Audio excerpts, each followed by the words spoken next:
Maayong hapon mga ka-farmers. Maayong hapon kaninyong tanan. Makiro ta sa tong kanding mga ka-farmers kay buntis no. Kay para nga nasudlan po din taon ang tiyan.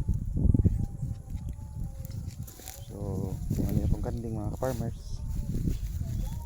Itong gibakiruhan, gibantayan na to kay natay kakao na putay lubi no. Kay basig kaunon og apil. So, atuan na lang gibantayan mga ka-farmers.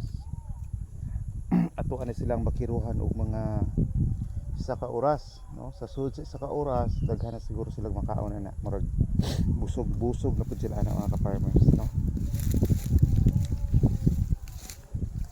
So nanginay ta mga ka-farmers. So kanang isa mo ng anak atong isa so,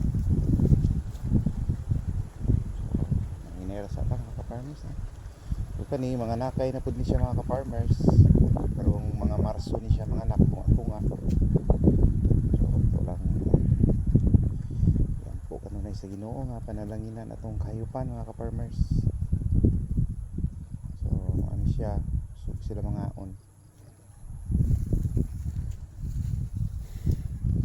Salamat ta kay nawala ang dagko mga ka-farmers. So mao ni siya ang area nako dinhi, overlooking siya. So sumi-pro plantation ang nasa ubos. So kung nyo makita no, sumi-pro plantation na siya kanang nasa ubos mga ka-farmers. Okay, so kaning diri nabukid man ning akong area, na rolling siya mga ka-farmers. So guwapo gid siya sa pamuhi no. So mao ni siya ang area ha. Pamuhi lang ta. Buhi tagkanding, baboy, manok, pato o itik no, nga napud tay pabo ginagmay mga ka-farmers. So far okay man ang dagan sa atong pagpamuhi. Siguro ani man gid ning primero no, lisod pa gyud no, kay nag troubleshoot pa ta sa atong kapital sa ato pagpaigo mga ka-farmers. So ampo lang ta kanunay sa Ginoo, God will provide no. So sa kanunay unahon lang ginato siya sa pagpangita sa atong kinabuhi. So ang Ginoo nay bahala tanan mo provide sa tanan nato pagpanginahanglan. Sekreto lang di lang ta kalimot nga mosampit sa iya no. So mao ni siya kung gitanom atong niagi mga ka-farmers kana ng mga kakao. So wala na ko siya gi-sprayhan kay natagam ko kay naay mga portion nga naigo siya sa spray atong niagi no. So action siya og kuan mga ka-farmers, action siya lihok.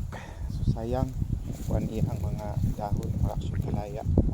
Pero ang gihimo pag nagpagnutan lang nato then ato lang lampas-lampasan mga ka-farmers. Kay ang gusto magud sa kakao na siya sa ilalom no, haong siya.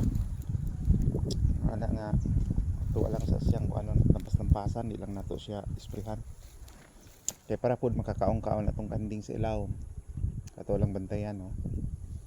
So kana lang sa siguro mga ka-farmers, maayong hapon kaninyong tanan.